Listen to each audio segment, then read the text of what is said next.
everybody, and welcome to Adventures in History. And I hope that you all are doing incredibly well tonight. I am your host, that guy with a collection of fancy pieces of paper that cost tens of thousands of dollars that gives it all away for free here on the internet, right? Okay, what's going on? How's everybody? Vipers says, perfect timing. Literally just finished watching D&D Honor Among Thieves. It was positively delightful. It was pretty good. I think that it took itself at just the right amount of not seriously. So I think that's a good thing. And I think that's pretty good overall. I hope that they make more of those. I don't know if they will. I know that the budget was pretty big, and I don't know if it's made back. I don't know if it's made back enough of what they wanted it to be considered profitable, but I hope so. I thought it was a fun movie. Schmonout is now parodying Uptown Monk. Yep. Pure Lances, hallelujah! Woo! Good to see you, Schmonout. DCI Banks, how can you take any Chris Pine film seriously? I don't think that you were supposed to take it seriously, but I think films can take themselves too seriously sometimes, and there's a certain amount of levity that a director and a production unit can bring to the film itself. And when films start taking themselves too seriously, you can tell when you watch it. You can tell, like, they meant for this to be a joke, but they meant for it to be a joke told in a very sort of structured, what you in the comedy sense, you have the goofball and the straight man, right? This has nothing to do with orientation. The person that just sort of plays by the book, and you end up coming across as the by the book person when you're trying to get the laughs. And there's a fine line to walk where you end up making a movie that becomes way too slapstick or way too goofy, and it loses all semblance of what you might consider some sort of gravitas, right? Very few movies that are heavily comedic have a significant amount of emotion that backs stuff up. And I think there were actually really good emotional moments in the D&D movie. And I think that all the actors did quite well.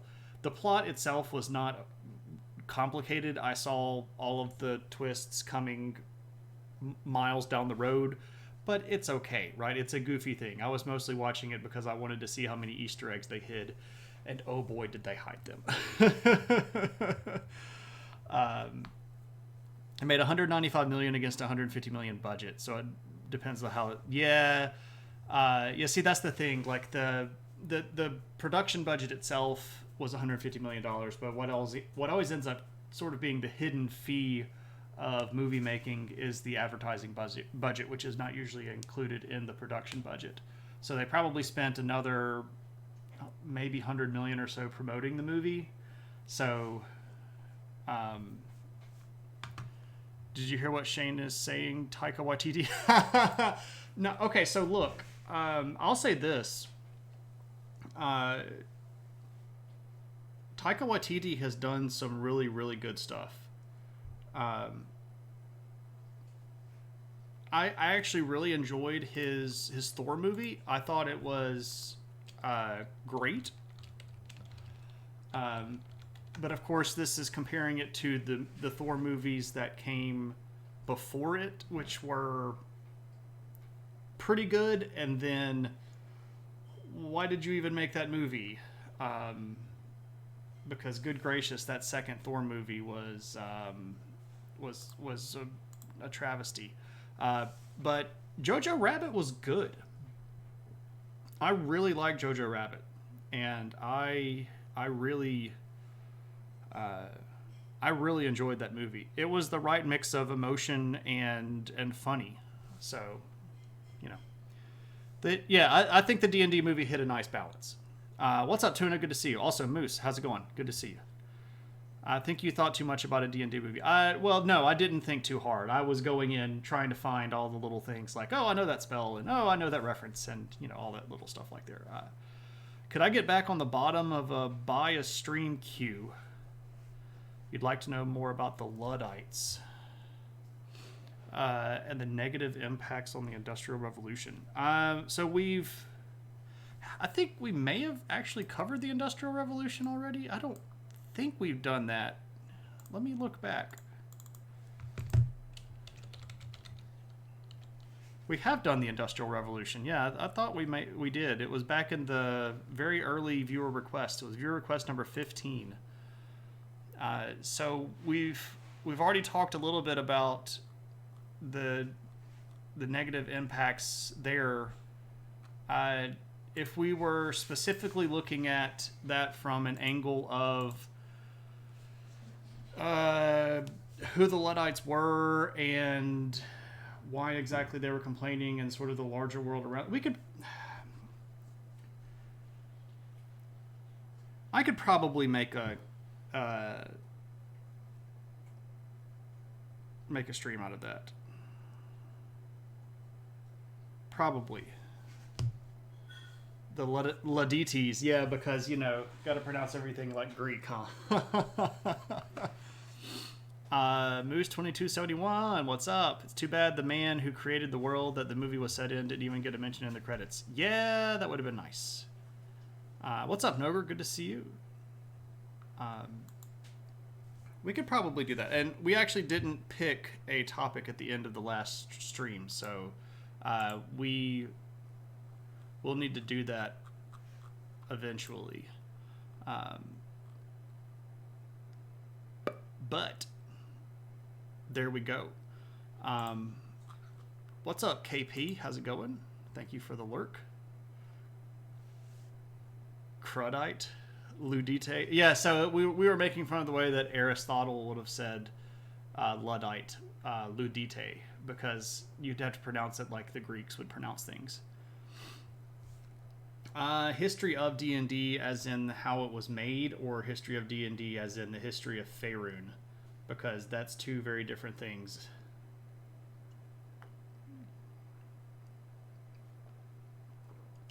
History of Faerun is incredibly long and complicated, and the history of, I don't know, maybe I don't know if that would be something I'd be super interested in doing just as a viewer request. Maybe that would be a community goal. We haven't run a community goal lately, mostly because I think everybody burned out all their points on the All Opinion Hat stream. You think the French Resistance? You mean like the French Resistance, like to Vichy France during World War II?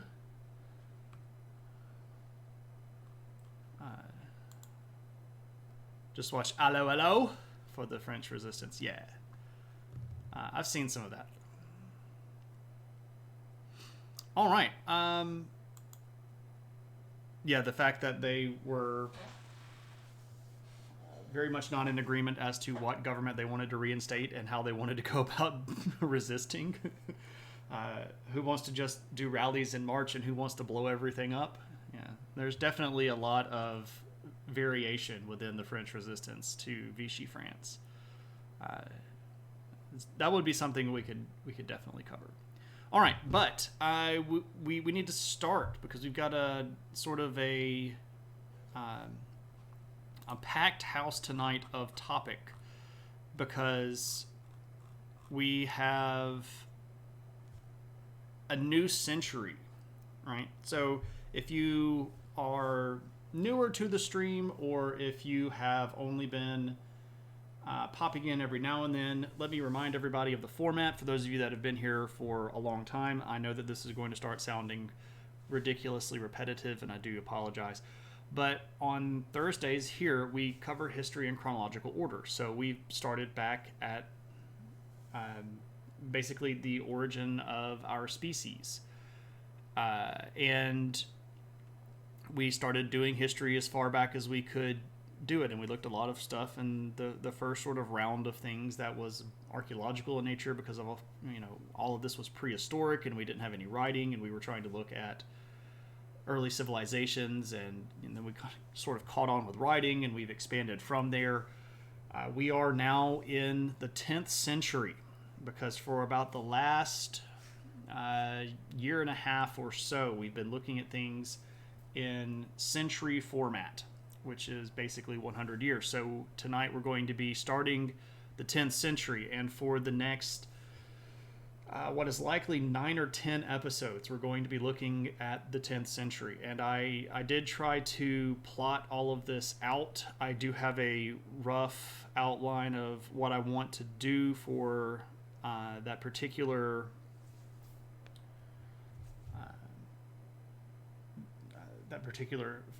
I don't know what I'm even trying to say here. I've got plans, and hopefully we can stick to them. I will say that there are going to be some weeks over the summer where I don't stream, and part of that is going to be because I'm going to be traveling, and part of that is because I do want to actually take some time off, and I know that seems blasphemous to rest, but this last school year has been increasingly and incredibly difficult. I had more students than I've ever had before, and also had to go through a whole bunch of training. So there's been a lot of that. So I do want to take some time off, and there are also some things that I'm going to try to do that are different and special. I've been bouncing around some ideas of trying to actually do some what might be considered fully academic online events that are not done here on Twitch, that are streaming, but that are much more like what you would get if you were taking something like a master's or a PhD level course. So here on stream, normally when I talk, I try to keep things between the 200 and 300 level of college. So this is typically like sophomore or junior level college stuff. And I do that because I want this to be approachable to everybody, and I want this to be something that anybody can jump into, and I don't want this to start sounding too much like the boring history that a lot of people get really sort of messed up or kind of distracted by. But I am teaching a class at a local university over the summer in July. That is a lecture series. I got asked to propose a lecture series to the Osher Lifelong Learning Institute here at the university in my town, and they accepted my proposal. And so I'm going to be doing a 4-part lecture series basically to people that are in their faculty and other people that are sort of in the adult crowd of academia. So those are going to be pretty intense, and I chose a topic that I've been trying to be more academically active on. I know that we do History of Middle Earth here on stream, but I actually wanted to do some truly academic work on Tolkien. So the lecture series is going to be on the literary and historical and linguistic influences that Tolkien used when he was developing his material. So these would be full-out lectures, and I mean, they're going to have question and answer sessions, but they're going to be much more organized and much more formal and way more in depth than what we would do here. So I've been thinking about trying to do those as a standalone event outside of Twitch. So this would be something different. That's not an adventure in history like we're going to do in just a second. So I've toyed around with doing those to practice prior to actually doing those for the course. So I'll keep everybody more in the loop about how all that stuff develops. I'm currently still researching all of the stuff to get together the body of work that will turn into the lectures. So it's still a little bit premature to get everything going on. Let me catch up with chat here because I know that you all have said a whole bunch. Schmonet's been popping in every now and then. Perfectly fine. Yes, New Century. DCI, we're going to pitch fealty. Vacation, I do plan on going to Heroes Con. That's probably going to be the only thing that I really get away with this summer because of the roof situation that happened about a month and a half ago. And one of the reasons why I was actually considering doing sort of ticketed online lectures is to try to make some money to sort of recoup some of those roofing losses.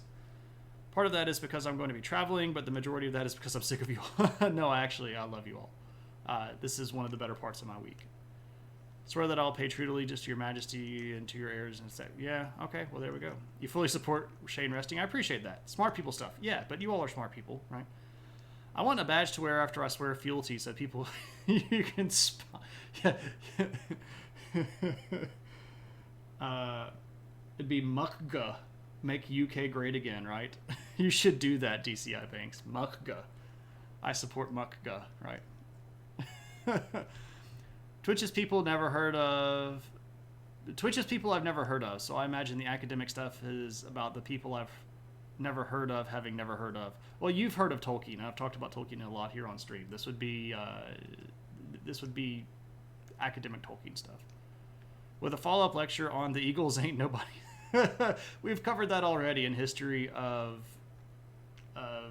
Middle Earth, which we're coming up on. We're at 961 followers, so we are 39 followers away from having another History of Middle Earth stream.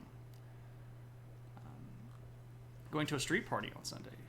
You're traveling tomorrow? Traveling is the worst. I don't know. I like travel. I really like travel. It's one of my things.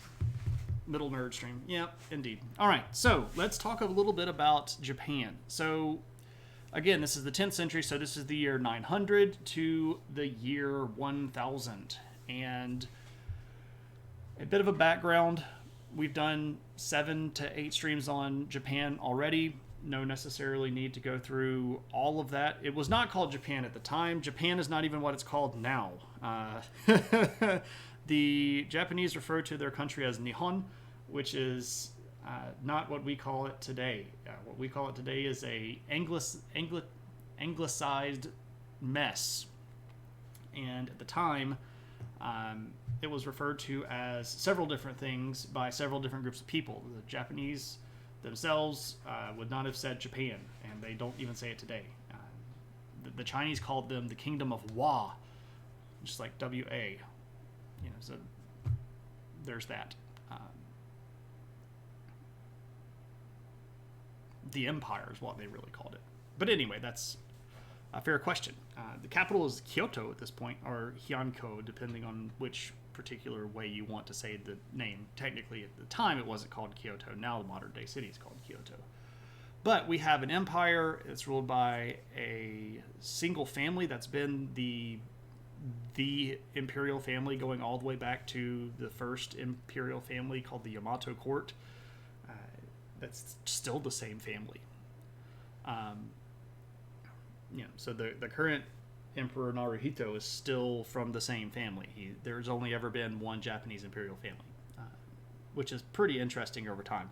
But in the last time that we talked about Japan, we talked about the beginning of the Heian era, which is going to mark a lot of change in Japan. And we're going to focus on yet more cultural change in this particular stream because times they are a-changin' in Japan during the Heian era. And the particular word that I'm saying here so that everybody can follow along without the 8 in it is Heian era. So that is the particular time period that we're talking about. And at the beginning of our Heian era, this guy is the emperor. This is Emperor Daigo. And Emperor Daigo was well-dressed, and of course this artwork is just absolutely beautiful. I really love Japanese artwork. The attention to detail is spectacular. Anyway, I could talk about technique and all that stuff as well, but we've already got a stream on Japanese art. But anyway, this is the Emperor Daigo.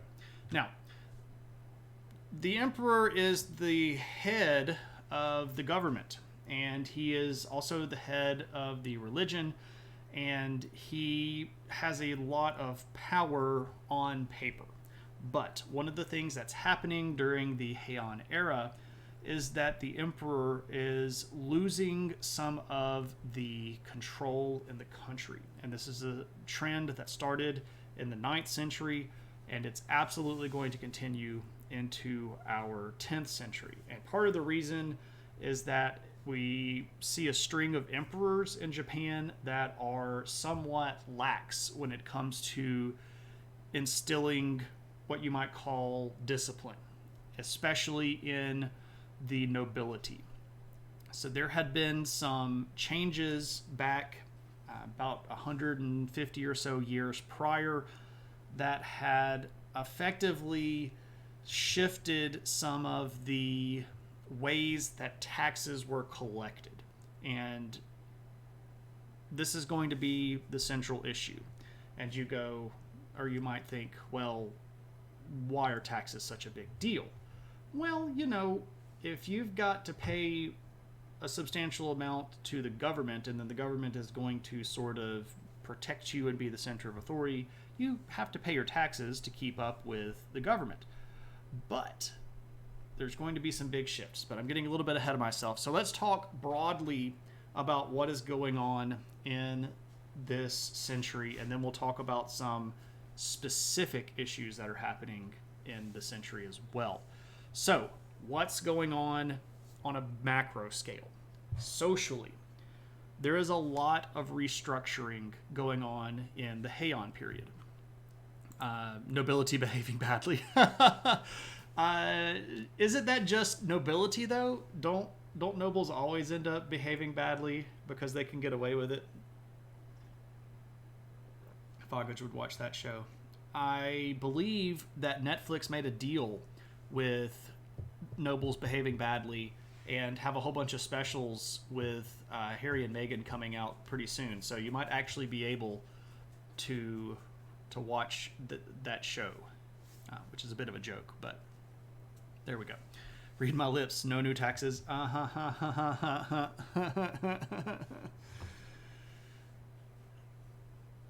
Yeah. Harry is the son of a tank commander. That's interesting way of looking at it, but sure. Accurate technically, which is, of course, the best way to be accurate. Anyway, one of the things that's happening socially that is causing a lot of social change is the rise of the samurai class. And we all know sort of this stereotypical concept of samurai. And when I say samurai, you probably think of a person wearing armor with swords, maybe riding a horse or shooting a bow or fighting with a spear. Samurai were much more than that. They were, of course, their power was based in military, but they were able to afford all of that cool military stuff because they had money. So samurai were effectively a growing lower level of nobility. And this lower level of nobility were the ones that were able to afford the fancy swords, afford the armor, afford the horses, and they were sometimes going to end up falling into this wonderful tax loophole thing that's about to be explained here in just a bit. But with the rise of the samurai class, this is going to unsettle a lot of the existing social order. Now, as far back as we can look, there had always been powerful Japanese clans, right? The clan is the unit of family. It's based around typically a single powerful older male and all of the descendants in the family. A lot of these clans had been around for centuries, and of course, they're going to have a lot of money and influence. But when we have smaller families that are able to transition military power from samurai status into social power, some of the mid-range nobility and lower nobility are going to gain enough power to challenge some of the big noble houses. And this is where a lot of the social tumult is going to start roiling, because everybody's going to want to line up people on their side, right? You're going to want to make sure that you have the biggest armies that are going to call when you want them to. You're going to want to make sure that you have the best fighters. You're going to want to make sure that you're Spartacus. I'm Spartacus. I'm Spartacus. I'm Spartacus. I'm Spartacus. I'm Spartacus. Spartacus. Nixolotl, thank you so much for that subscription. And thank you for being Spartacus. Hope you're doing well. Everybody, if you are not already following Nixolotl, you should, because Nixolotl does great artwork here on Twitch, does illustration and animation, and builds really cool well, they're not technically 3D, I'm supposed to say 2.5D. You always suspected Nixolotl was Spartacus. Well, you know, now it's proven. So there you go. You'll also see that Nixolotl in the chat has the artist badge, because Nixolotl illustrated and animated the puppy head pat emote, which is one of the best that I have, and should totally go and give Nixolotl a follow. Let me make sure that I'm catching up with chat. Here he is, the son of a tank commander. May the fourth wall breaking be with you. What's up, Uncle Bill? Good to see you. Oh, James Hugh. Oh, okay, I see. I think knightly lords of Japan. Well, that's true. That's exactly what they were. They were the knights. If we are looking at Japan with the European feudal model in mind, the samurai would be the knightly class. They would be the sort of frontline commanders with all the cool stuff that were the first ones in battle after all the peasants, right? You got to send in the peasants first. Shane was waxing eloquently about how Star Wars has become too mainstream.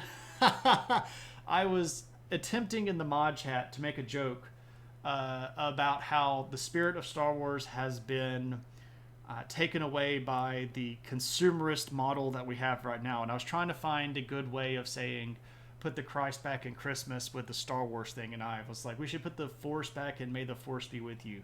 But it didn't quite work out the way that I wanted it to, and I just had to let it go, because sometimes you just have to admit that the joke isn't going to land. So his Tolkien studies have influenced him. Samurai were, of course, based. Well, they did have bases of operation. So maybe that's what we're talking about. What's up, Frank Big Time? Good to see you, my friend. Hope you're having a good one. But knights weren't actually good soldiers. Some of them were. Some of them were. What's up, Tad? Good to see you, my friend. Everybody should go follow Tad, too.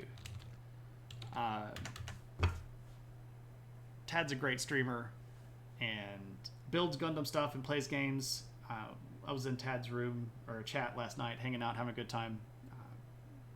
Just shooting the breeze about all the fun stuff, so... My Star Wars puns are too forced. Well, you know, it's okay.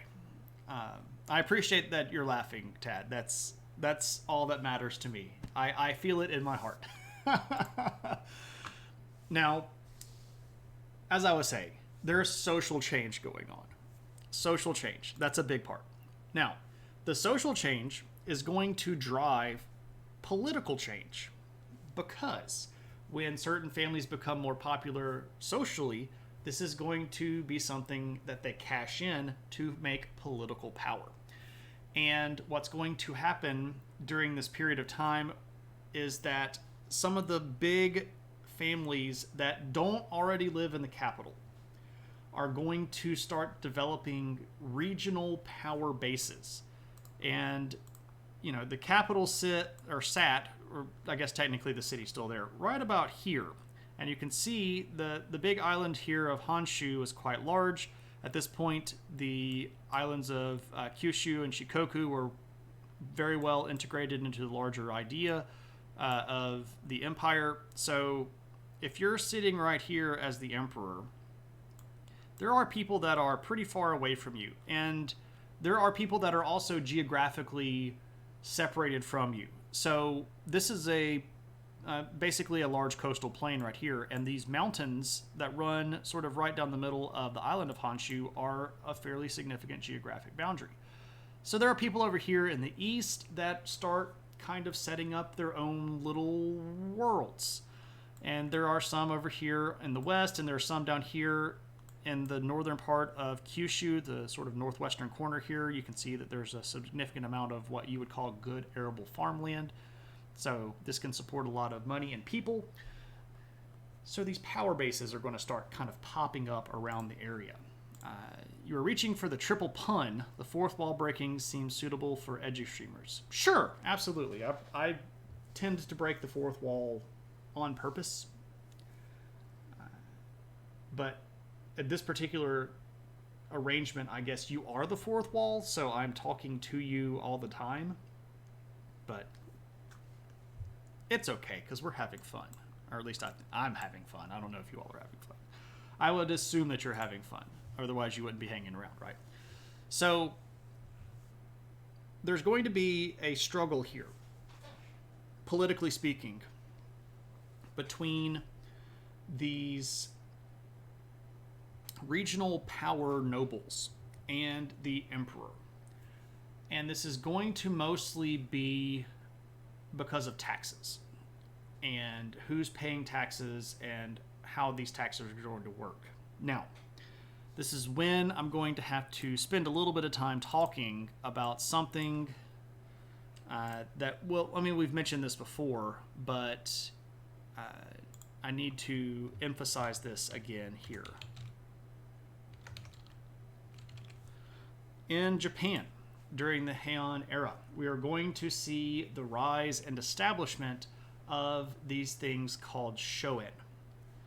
And a shoen is basically a plot of land that is attached to a tax-free entity. A plot of land that is attached to some entity that is not taxed. And there are a few different types of these tax-free entities. There are temples. So there's a sort of a recognition that temples should not be taxed. Shrines and nobles. Now, if you are a tax-free temple, you can own land, work that land, make profits off of that land, and keep your temple up. That was the purpose of that shoen. Same thing for a shrine. The nobles, though, this applied to a lot of the nobles. It did not apply universally to all nobles, but it was enough that it started causing trouble. The taxes of the day were only going to target people that either had land or had labor. And that's pretty much everybody except for these nobles.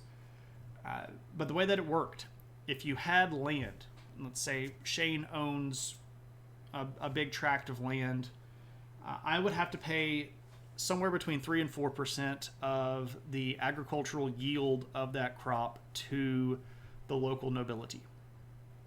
Okay, that's actually not so bad when it comes to taxation. 3 or 4%, it's not so bad. That's significantly less than what we pay now in America, and way less than other countries pay. So, the kicker was that you were also expected to perform services of labor. So, this means you might get called up into the military, so you might be a foot soldier, or you might be expected to work on some sort of large enterprise. Perhaps the emperor wants to build a new palace, or the emperor wants to build a new castle, or quite a bit of, ships, or any sort of big collective labor effort. You might get called up. And this is the thing that a lot of people really didn't care for. What's up, Agni? How's it going, my friend? Good to see you. You got to go give Evolve Yourself TV a follow. This guy is the best chess player on Twitch that I know. And you can learn a lot just hanging out and watching chess. But also, does guided meditation, and talks a lot of philosophy. So it's good for your mind in lots of ways. It gets you thinking. It gets you thinking about yourself, and then it teaches you to calm down and separate from the craziness. So this is all good. You should go give my friend Agni a follow. He's a great streamer. Property taxes are kept below 1% of the property value around here. Sure, property taxes are, but you also have sales tax and income tax and all those other things that weren't in existence at that particular time period inside of Japan.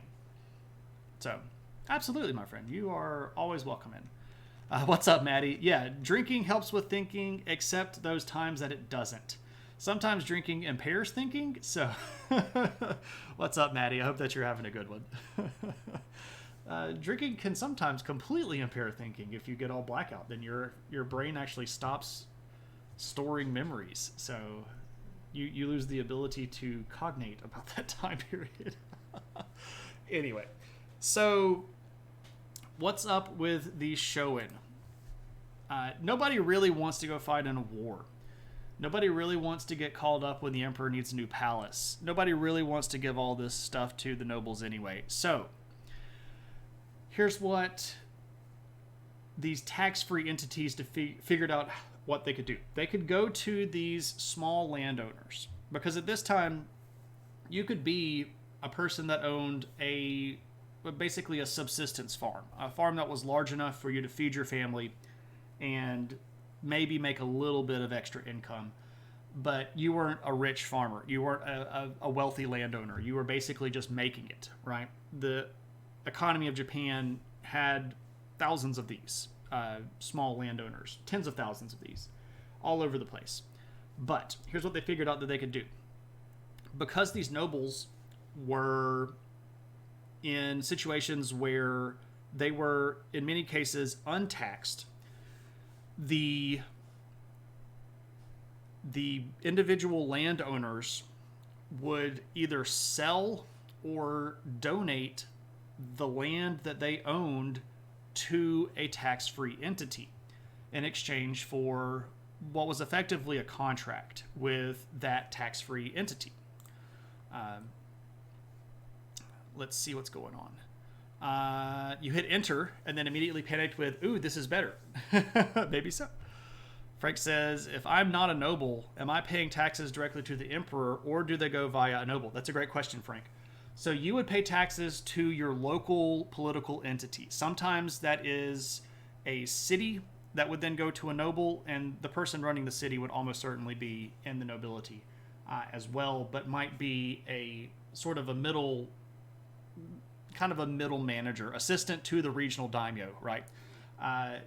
But every province had a noble that was placed over the top of that region by the emperor.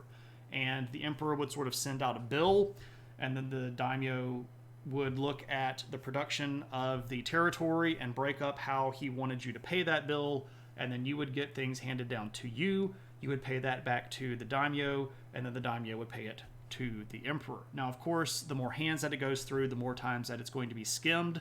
So if the emperor says, Daimyo Frank, I need $10 in taxes from you, what's very likely to happen is that Daimyo Frank will go tell all of his lower nobles and his samurai, all right, we need to collect $12 in taxes this year.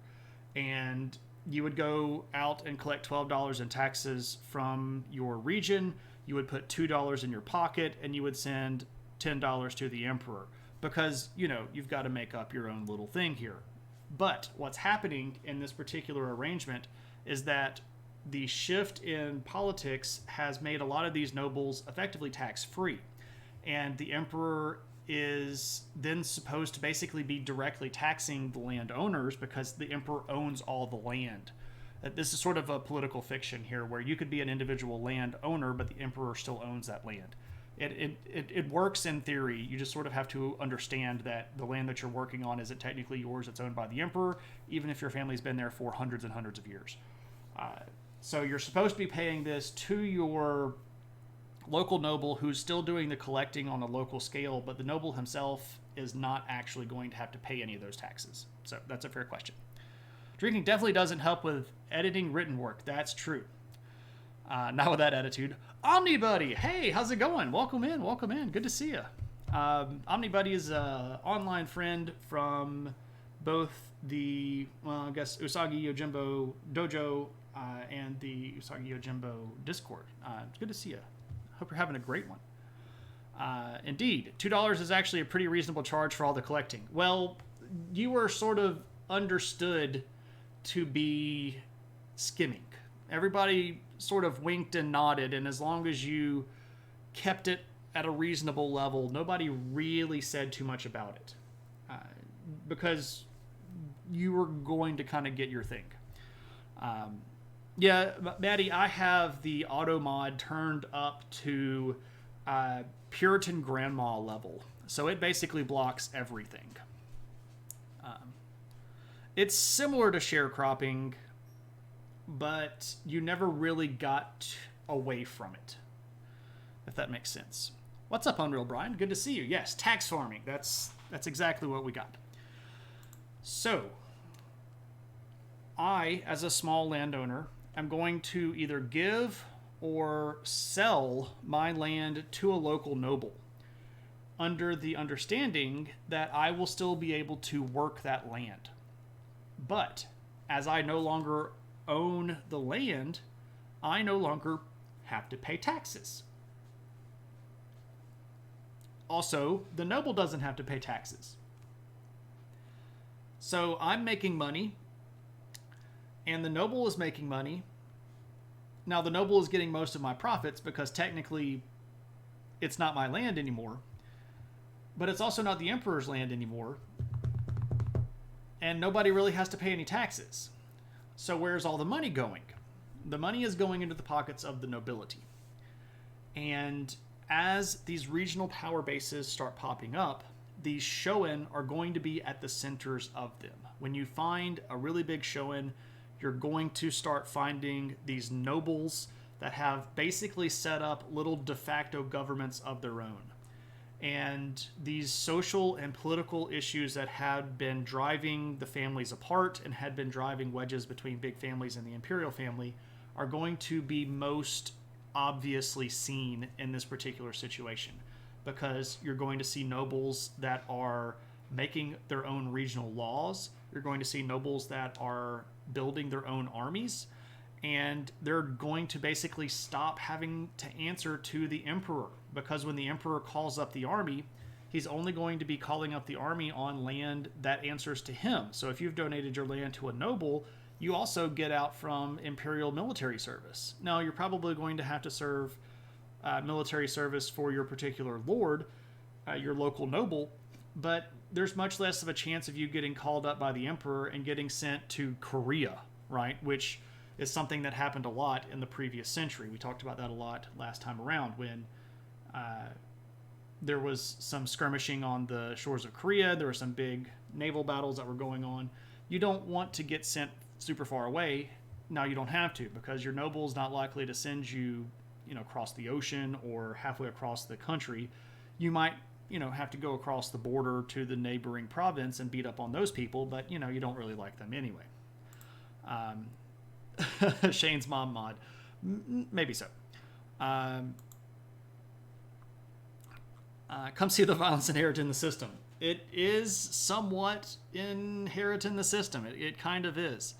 But when you see these nobles that have carved out their own little pockets of power, this means that they don't really have to listen anymore to the emperor, because the emperor says, hey, you've got to go do this. And the nobles can go, I really don't want to. I mean, I know that you're the emperor, but I don't really feel like doing that. And then the emperor can go, well, I'll send the army. But the nobles can now say, bring it on. I've got one too. And you can see how this causes a decentralization of power. And this is going to create big issues inside of the system. This is going to disrupt trade, because the emperor is not going to have as much coming and going in the form of money. And this means that the emperor is not going to be able to broker international trade deals anymore, which I should have noted that international trade was overseen by the imperial family. This is also going to bring up all of the old beefs. If you ever had a problem with one of these other clans going all the way back in time, if you can get an army and they don't have one, now is the time to settle the score. Because you can march your army over, you can go, your great-great-grandfather insulted my great-great-grandfather, I'm here to kill you, prepare to die. Right? Also, as these nobles are going to start amassing their own wealth, this starts creating paranoia. Because you never really know who's going to get big fast, and you never really know what they're going to do when they get big. Are they going to be benevolent friends? Are they going to be the neighbors that have a lot but actually help you out because they're good people? Or are they going to show up at your border with an army that you can't match and take away all your land because they can do that? It gets kind of scary in Japan during this period of time. It's just armies all the way down, pretty much, right? Not even turtles anymore. Gotta collect and isolate all of your nobles and have them compete to empty your chamber pot. You mean pull the Louis? Because that's what Versailles was, right? Little of column A, little of column B, right? The Versailles method, correct.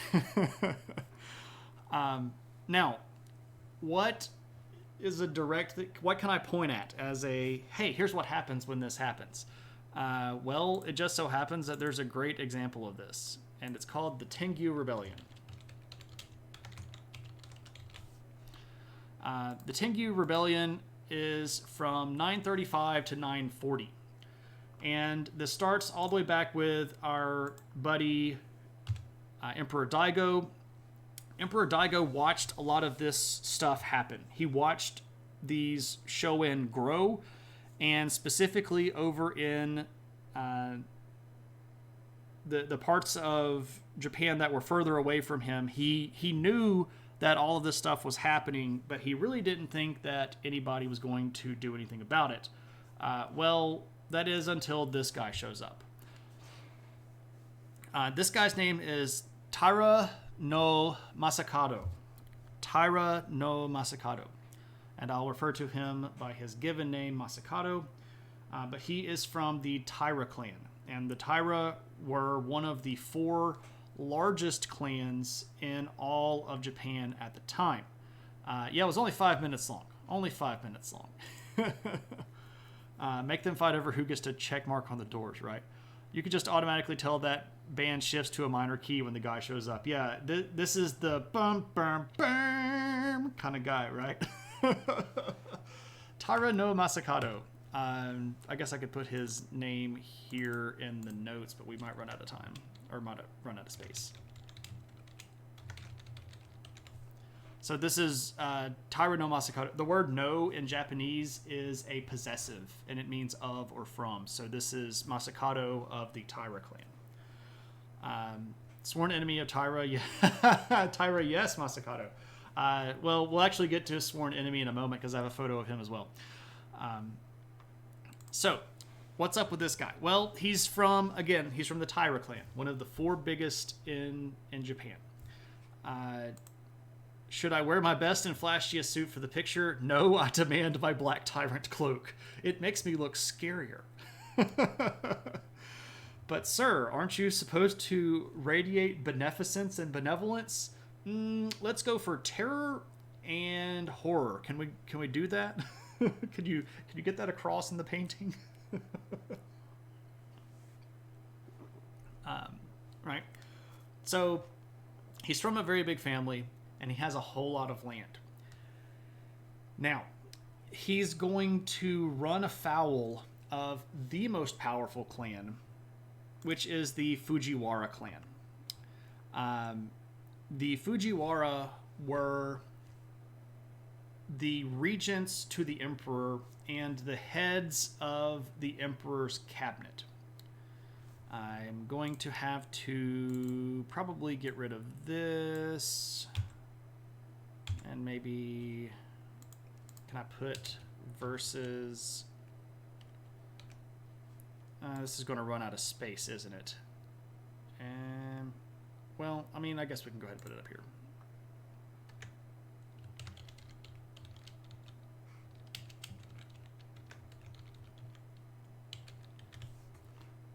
Is that all fitting? Hey, it fits enough. And I spelled... man, come on now. I apologize. I can't spell. Hidesato. I don't know what I'm typing. Anyway. Regent manager or regent to the manager? So the Fujiwara clan were basically running Japan at this point. The emperors were becoming figureheads because the Fujiwara clan had pretty much taken over. Darth Tyra, right? The principal weapon being terror and horror, indeed. Foul or foul? Well, I don't think Hidesato is really going to be a chicken. They might call Masakado a chicken, but I don't know. Anyway, I'm getting a bit of lost in the weeds here. So, Hidesato does not like Masakado at all. They're not very friendly.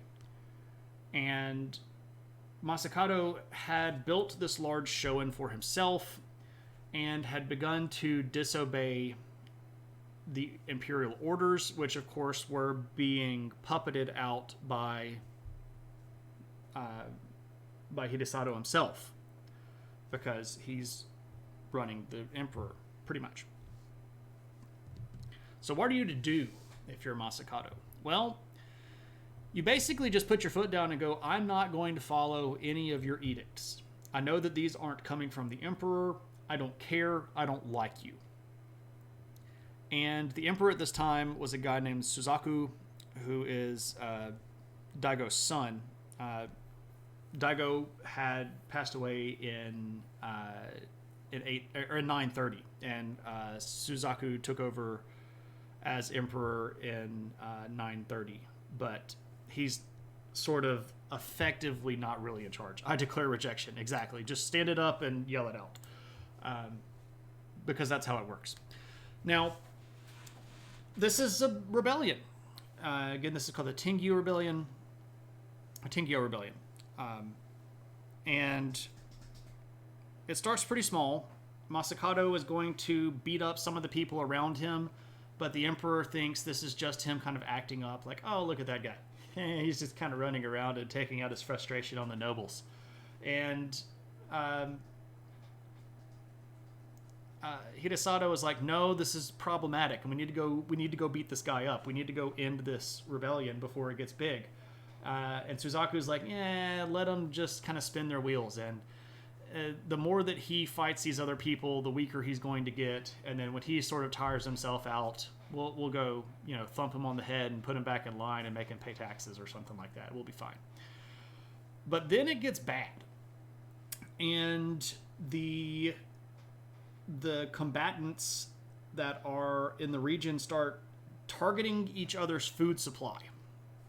And this is where things start getting pretty rough, because you figure out, hey, how do I demoralize their army? What if I burn all their food?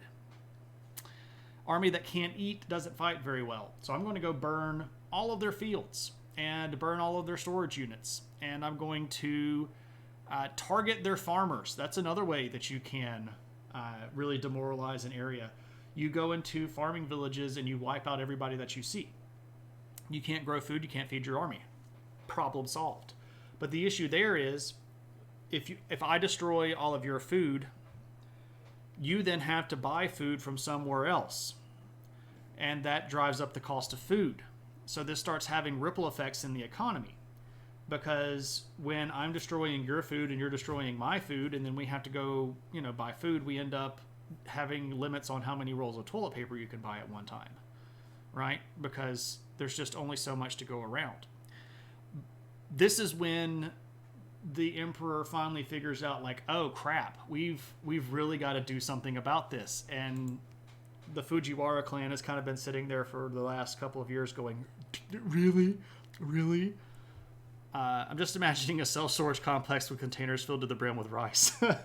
Well, imagine that, and then imagine a guy coming by at midnight with a thing of gasoline and burning the whole storage thing down. That's pretty much what's going on here, Tad. Pretty much. So what do you do if you're the emperor? Well, you turn to the Fujiwara clan and some of your other buddies, like the Minamoto clan, who was one of the other really, really large clans. And you go, hey, guys, I know I really didn't pay attention to this problem to begin with, but I could really use a save. Can you help me out? Can you go take care of this guy? And the Fujiwara and Minamoto put aside some personal differences. They form an army and they go up to fight. But this gets really brutal. Masakado had very deeply entrenched himself.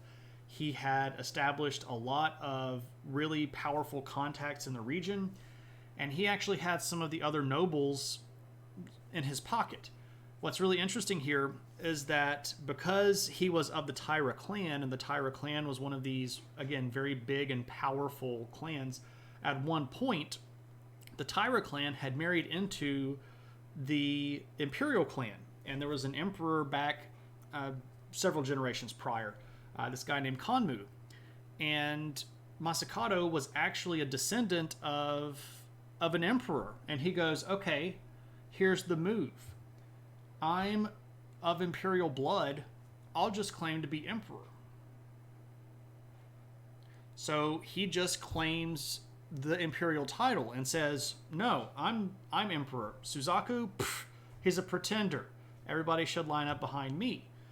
And this actually kind of works. Some of the people that didn't really like Suzaku and didn't like the Fujiwara clan especially, and didn't like the Minamotos were like, yeah, okay, cool, why not? We can get behind this. What's really interesting is that Masakado is intelligent enough that he even starts playing politics inside of the Fujiwara clan. There's another guy named Fujiwara Sumitomo down on the island of Kyushu, which is this island right down here. And he's not in the sort of leadership branch of the Fujiwara. And Masakado goes, hey man, do you want to be the official Fujiwara of my empire? And do you want to rebel?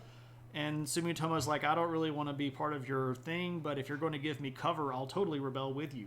So now we have another rebellion. So we've got one that's up here north of the capital, and now we've got another rebellion that's down here in the south of the capital. Things are going badly. This is where our guy... Sorry, wrong button. This is where this guy shows up. This is an actual photo here of Fujiwara no Hidesato. And this is from a much later time period. This is a woodblock print that was made by a very, very famous Japanese artist named Yoshitoshi in the 1800s. But this guy becomes a little bit sort of larger than life. Hidesato becomes this legendary figure because he's going to go up and he's going to defeat Masakado. And he's going to end up chopping Masakado's head off and taking it back to the emperor. But the stories of this guy in battle become legendary. Yoshitoshi, yes. That's the name of the artist. How did they fit in his pockets? Are the clothes just really that loose? Actual photo. Yeah, well, this is not a contemporary photo. That's what I meant. I always try to find photos of these individuals as close to the time period as possible. There isn't anything that I could find easily on the available free things online that was of Hidesato. But this guy goes on to be, again, just this legendary figure. He ends up slaying a giant centipede. There's this whole story about how he shoots it with his bow. Yeah, the scene is actually from that particular story where he kills this giant centipede with a bow. Yeah, he's totally not posing. But anyway, this is actually going to end the rebellion.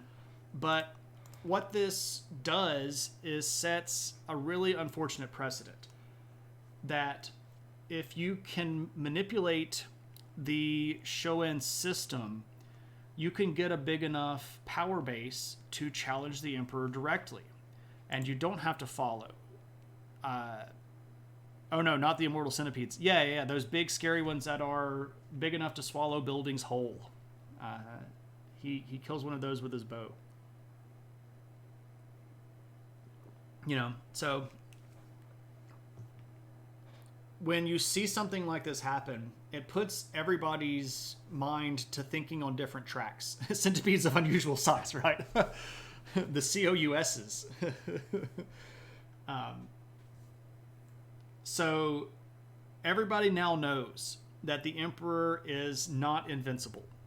Everybody knows that the Fujiwara clan is not invincible. Everybody knows that if you play the game the right way, you can be powerful. When this proves this point, this actually further destabilizes the country. So even though the Imperial forces go up and they defeat Masakado and end the rebellion and chop his head off and make a big deal out of it, the point has been made. And that point is the Emperor is not all powerful anymore. And if you are just smart and quiet and slow, you too can be your own little emperor. And unfortunately, what this is going to do is lead us into the later part of the Heian era, where things just go really, really poorly. But that political part is for a little bit of a later discussion for another time, when we come back around next time. What I do want to talk about a little bit more, though, is some of the other changes, specifically religious changes. Hey, on it's Arnold. There are going to be big religious shifts during this period of time. If we go back to the middle part of the 700s, if you were around during that time period, you might remember that we talked a lot about a particular type of Buddhism that was called Shingon. Shingon Buddhism had become very, very popular, and for about 150 years, it was the most popular version of Buddhism. Now, there were some problems with some of the leadership of Shingon or Shingon. There were some problems with some of these leaders as they manipulated their way into politics. It didn't always go very well, but there's a shift coming because there is another version of Buddhism that is becoming popular, and it's called Tendai. Now, what's going on with that? Tendai is going to start off being sort of the smaller of the two, but it is specifically going to start targeting people in politics. And the leadership of the Tendai sects of Buddhism are going to start looking to convert political people to their sect. And this includes people in the Fujiwara clan. Again, the Fujiwara are the most powerful clan outside the imperial family, and if you look at it in actual power, they're the ones sort of running the country anyway.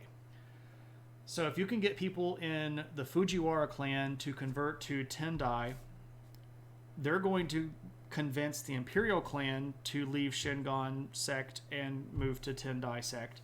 And this is going to open up a whole world of potential.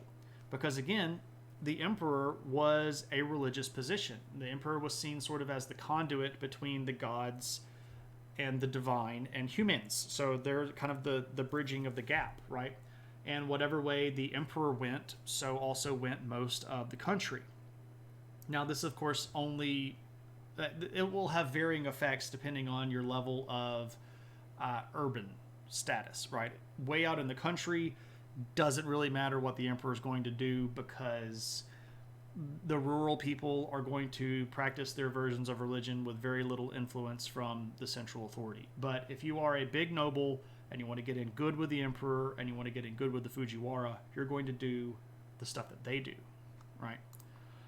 If the Fujiwara are running the country, does that mean that they are shoguns or proto-shoguns? That's a great question, Frank. They are not shoguns for a specific reason. They are not running the country as military leaders. So shogun as a title was a military title.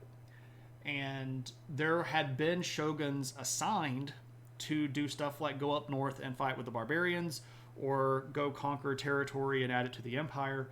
So the title shogun had been used at this point for about 100 and where are we? Middle point. We'll just say about 150 to 200 years. But they were basically given the title, they did their job, and then they relinquished the title. Shoguns running the country as a shogunate, like, for example, the Tokugawa shogunate, right? Which basically ran Japan for 200 and something years. 200, well, it depends on when you want to say the Tokugawa shogunate started. Did it start in 1600 or did it start in 1632 or what? Hundreds of years. That was a military position that ran the country under a military state. The emperor was still there, but the power was in the shogun. But even then, the shogun still sort of like tipped its hat to the fact that it was getting the position from the emperor, but everybody knew that the shogun was in charge. The Fujiwara are not claiming to be military leaders. They're the head of the imperial cabinet. So this would be sort of like, well, this is a bad metaphor, but if the Pope got really, really sick and the head of the College of Cardinals decided to sort of start issuing things in the Pope's name, that would not be, a military takeover. That would be an authoritative sort of political takeover. And the Fujiwara had military power, but they were basing their legitimacy in a political realm. So there's that's the difference. Now, in effect, this was a clan that wasn't the imperial clan running the country. So there are absolutely parallels. And I realized I just gave a very, very convoluted answer when I could have just said, no, they're not shoguns. But I don't like doing that. I like giving the rest of the story, the whole kind of thing. Because it's better that way, right? Ray, when someone asks you if you're Japanese emperor, you say yes, pretty much, right? You just do what they say. You don't have to think too much that way, right? It's easier for you. Just let me make all the decisions, and I'll just tell you what to think, and then you say it, and it'll be better that way, right? Anyway, Tendai. The Tendai are going to start converting some of these nobles. These nobles are going to start forming political alliances. This is going to give them a lot of social power. And as leaders of the Tendai sect, the abbots and priests and monks of the Tendai sect are going to gain in power as well. Not just religious power, but also social and political power. And by the time that we get to around the,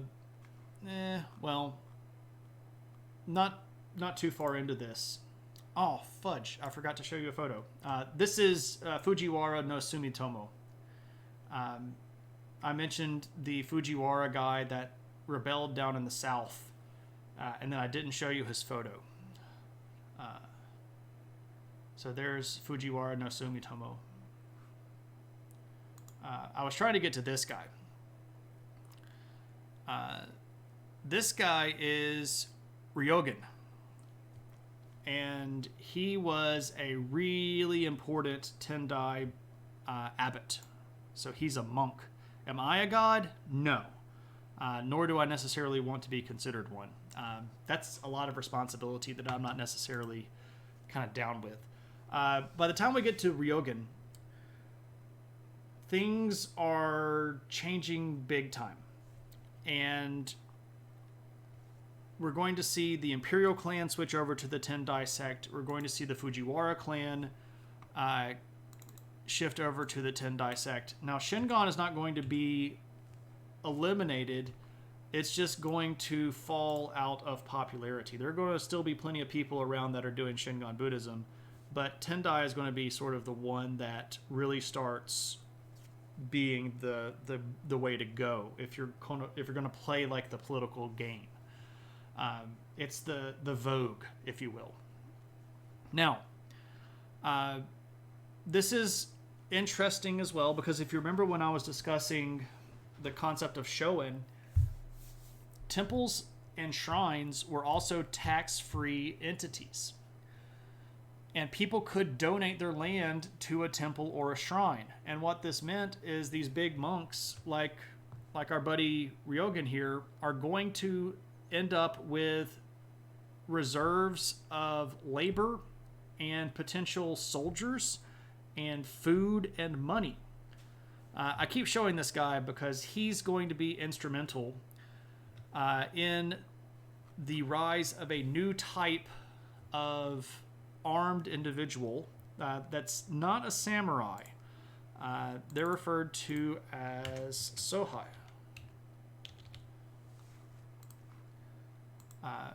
Now, what is that? I do have a picture.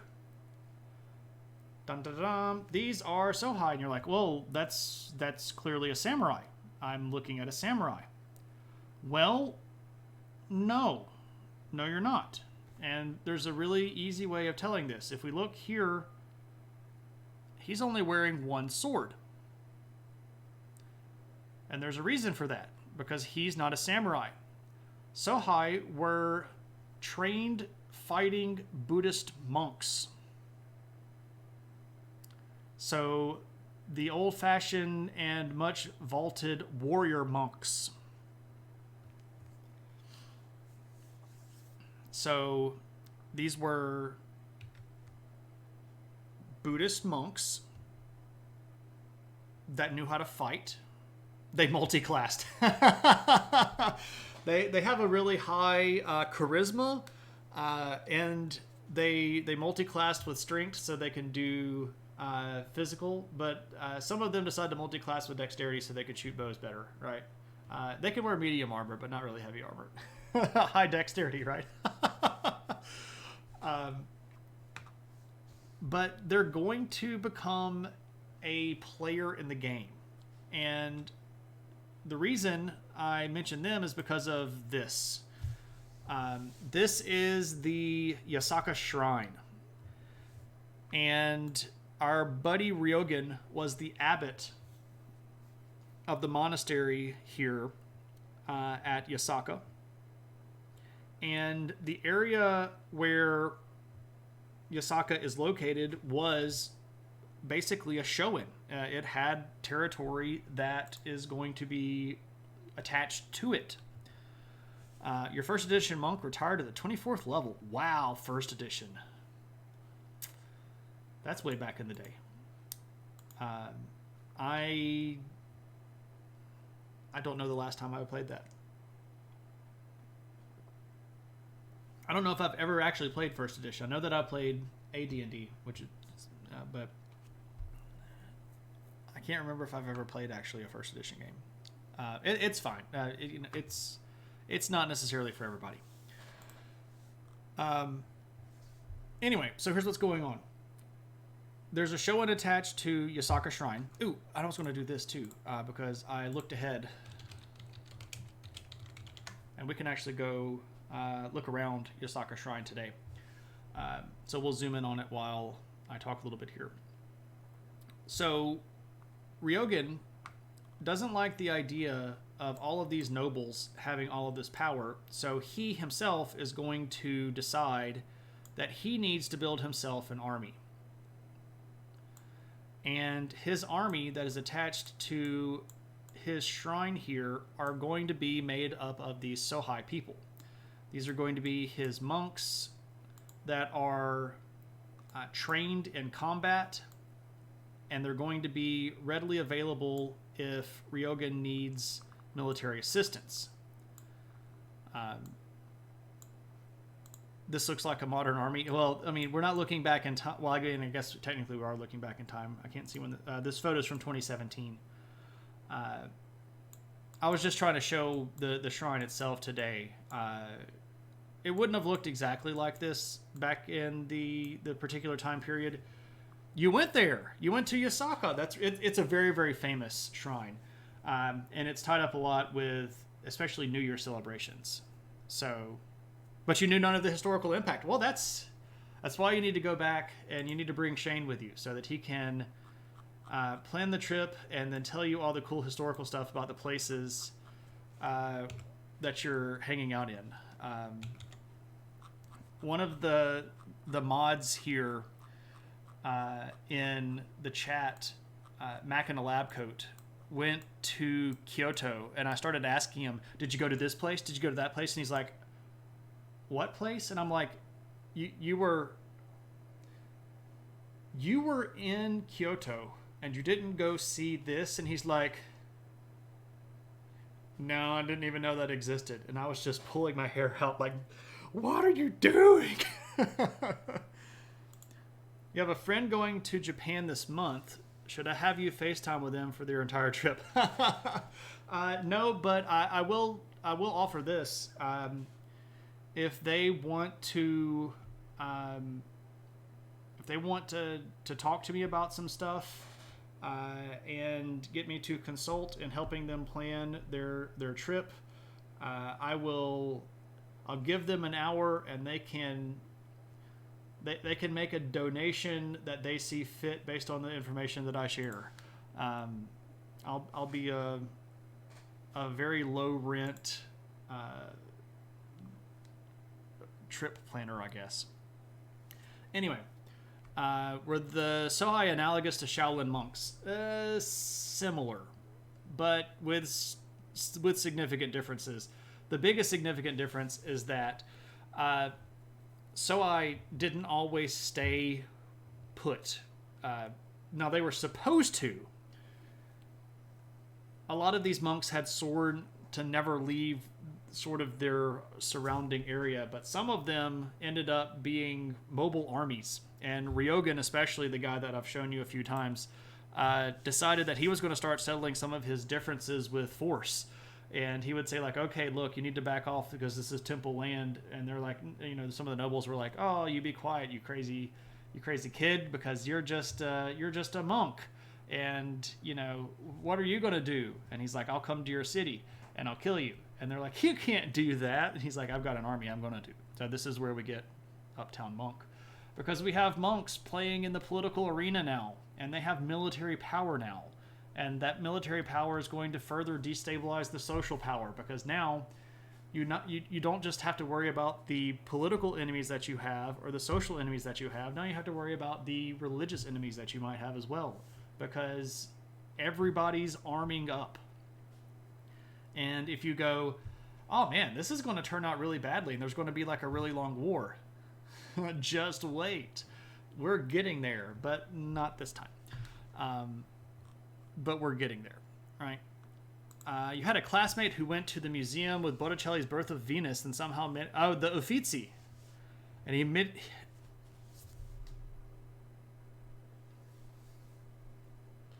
the Birth of Venus is on an entire wall. And the wall is bigger than the wall behind me. You could not put Botticelli's Birth of Venus on this wall behind me because the painting is bigger than that. And it's on the end of a rectangular room, and it's the only thing on the end of that room. And there are literally benches in front of it. So if you went to the Uffizi and you skipped an entire... Oh man, that's so painful. Oh man, and it's so beautiful. I sat there for 5 or 6 minutes just looking at it. It's such a beautiful painting. Such a beautiful painting. Kingdom of Harmony, my bud. Exactly. excommunication on your cow. Somehow they went right instead of going wrong. Oh, man. She got roasted by the entire archaeological field school students over it. Well, okay. So if she's an archaeology teacher... No, so this is a classmate. So if she was in an archaeological class and she was at the Uffizi, all right, maybe I can give her a save. Around the floor, so the Uffizi is in the city of Florence, right on the Arno River. It's a beautiful building. The top floor where the Birth of Venus is also sort of lovingly referred to as the Hall of Emperors, because in a big U-shaped hall around the outside of it, not the outside of the building, but the outside wall that looks out over the city of Venice, there are busts and statues of every Roman emperor. Well, everyone that they could find. And it's really, really impressive. I spent way too much time on that floor. So if she was walking around the Hall of Emperors and just nerding out, I could see how she might not initially decide, I'm going to go wander around in all these middle rooms too. And I'm going to believe that is what happened. I would like to give your classmate the benefit of the doubt and say that she was overwhelmed by the coolness of Rome and decided to skip some of the smaller rooms in the middle, and also managed to skip the big room in the middle, which includes one of the most famous paintings of ever. So that's what I'm going to extend to her, because I don't know what happened, and I'm sure that you all gave her enough roasting for it, and I don't necessarily need to go back and retread that wheel, right? I'm not I'm not steel manning. I'm trying to work out a way where I don't have to say negative things about the classmate. Well, I guess that is kind of steel manning, but you know, it's a logical potential, and if it's a logical potential, you can't call it illogical. Anyway, I'll make the strongest possible... Yeah, I mean, I guess it was steel manning, and I retracted that almost as soon as I said it, but... Yeah, okay, I was. You know, you gotta do what you gotta do. Now, for this part of Japan, that's kind of all that I wanted to talk about specifically for Japan, but I do want to mention a couple of other locations, because in every century from here on out, we're going to start seeing newer kingdoms and newer civilizations popping up. People that we're going to sort of have to add to the larger tapestry of what's going on in the world. And I want to spend a little bit of time, and not much, but a little bit of time, talking about our group of islands here called the Philippines. So let me change my header briefly. Mrs. Bean goes to Florence, right? Maybe it was super crowded in the area like the Mona Lisa and you could barely see all over the heads. Maybe so, but Botticelli's Birth of Venus is about 10 feet tall and about 30 feet wide. It's an enormous painting. I wonder if we can go look at it. Can we... I bet that they don't have that room on the walk around. So you can go inside the Uffizi. It's right about here. Let's see if we can...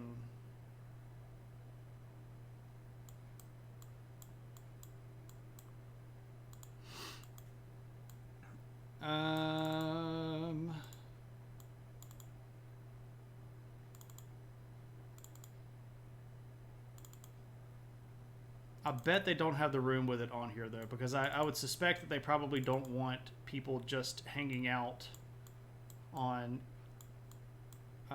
Google Earth looking at all of their most famous paintings, they're probably going to want people to actually go to the museum to look at it. Oh, it's not going to let me go in there. Oh, that was on floor 1. Let me go back up to... No. Go back up here. Let's go to floor 2. Okay, now I'm on floor 2. Oh, now we're getting closer. Okay.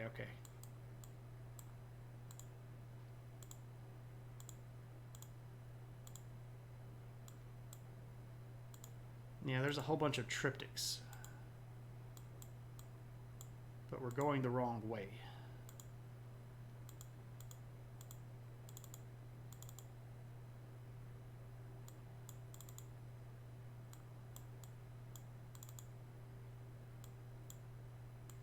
Oh, that's really famous.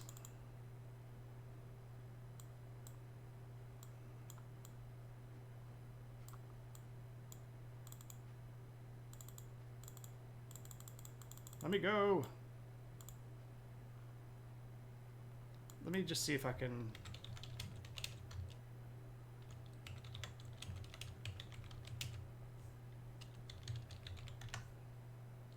Will it take me there? Nah, it's not going to show. Oh, no. Anyway, it's right around here. And it's... Anyway, I thought it might let us walk in the room. But again, I suspect that they probably don't want you spending too much time looking at the cool stuff. They want you to go there and pay the ticket and go to the cool stuff that way. Anyway, Philippines. Boop, boop, boop, boop. Now, one free great artist appears near the city. It contains 3 slots for great works of art, which apply plus 3 bonus theme, and you fill the slots. Oh, we're playing Civilization now.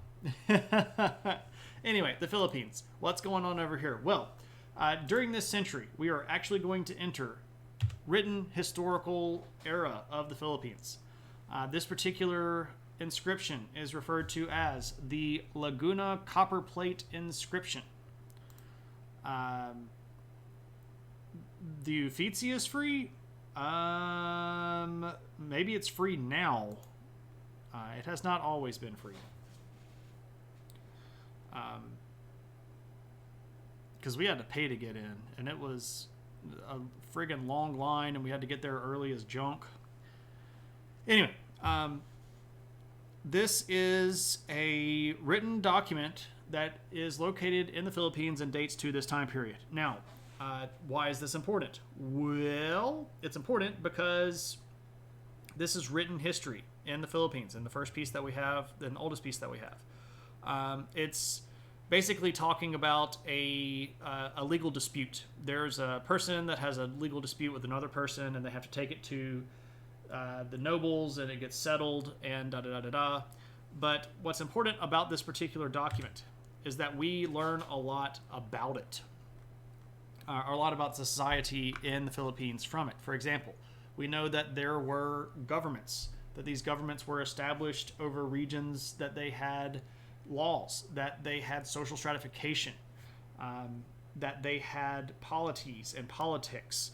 So the Philippines are coming up. Now, we don't know a lot more about that accurately. There's a lot of later stuff that was written down that describes this period, but it's very questionable in accuracy. A lot of it is sort of mythological, which may contain some truth but isn't necessarily factually accurate. But there are people in the Philippines that have established governments and cities and politics and things like that.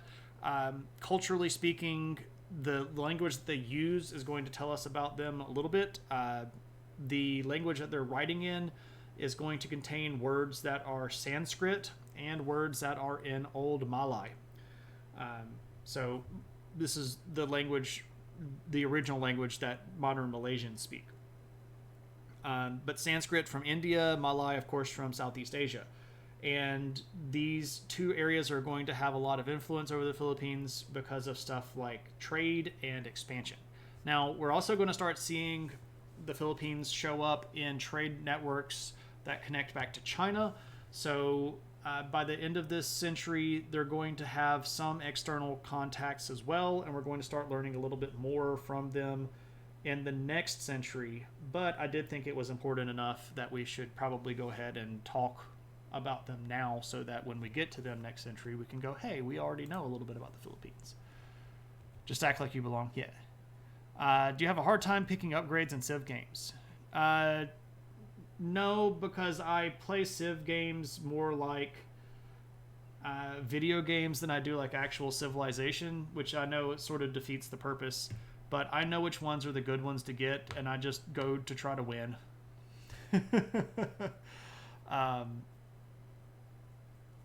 You know, if I want to play the game, I want to play the game to win. I don't necessarily have to play as if I'm actually spawning a civilization.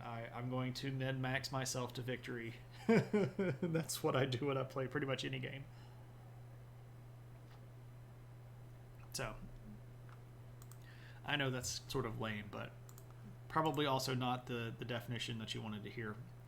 Also, Taiwan.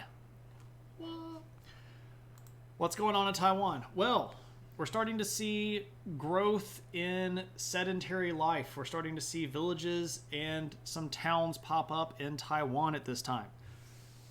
Most notably, we're going to start seeing iron forges.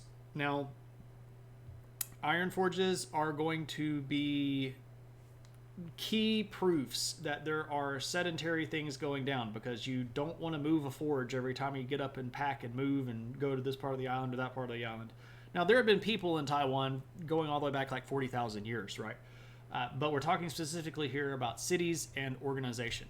We're also going to start seeing trade with the mainland of China increase during this period of time, and we start actually seeing luxury items from China show up in Taiwan. So, you know, there have been people here for a while, but they're starting to move towards cities and towards what you might call more organized levels of civilization. So, worth mentioning that Taiwan is also on the way up. I'm an awful pacifist in Civ games. That's fine. That's fine. Wheels are super fragile and take a lot of infrastructure. They're super lame. Animal husbandry wins. It's not even a question. Well, you know, you can build wheels and that's cool. But why not build both? Then you can build chariots, and chariots like dominate the battlefield during the Bronze Age, right? So, you know, you got to do what you got to do. But there's your rundown of the 10th century. Are said chariots on fire? No, they're not on fire. They are of fire, which is an important distinction. Prepositions are important. There's church splits over prepositions. You know, through or by, who really cares? They care. They care a lot. When I play to win, Warlord Shane. If the shoe fits, right? But that is all that I had planned for the night. So I will open it up if anybody has any questions, and otherwise we can start looking to see who we are going to raid. Just deny the peasants tea? Yeah, if you want chariots, chariots, yeah. What's in the news? Do you want me to talk about something specific, or do you want just whatever's in the news? I love how I say, okay, that's all that I had planned for Japan, and then the viewer count just was like, okay, we're all done with this guy, because now he's just going to ramble.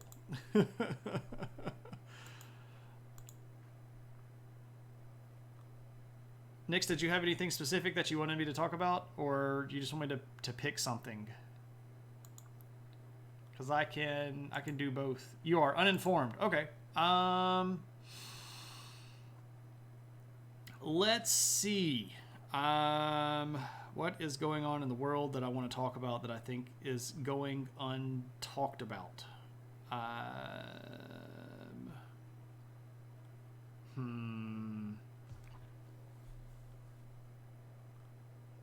I mean, it'd be really easy to talk about Ukraine. We've talked about Ukraine so much.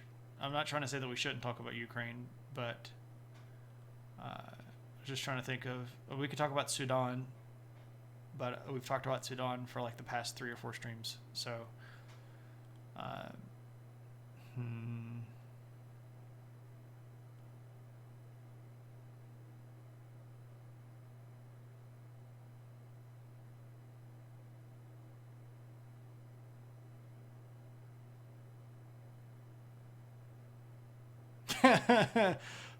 We could talk about the mafia. I know that was a topic that a lot of people asked about. We had a viewer request stream on the mafia. So about 2 days ago, the Italian and German governments conducted a whole bunch of joint exercises, basically to round up and squash the Ndrangheta mafia, the organized crime family.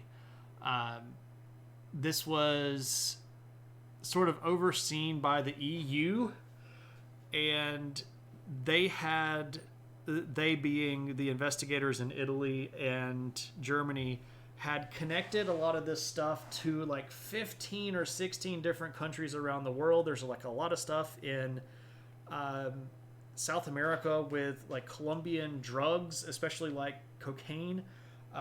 They had identified all of these businesses that were illegal fronts for the mob, and then they did this crackdown joint force where they basically rounded up a whole bunch of these operatives in the mafia, and they arrested like 100-something people that were all somehow involved with the mafia.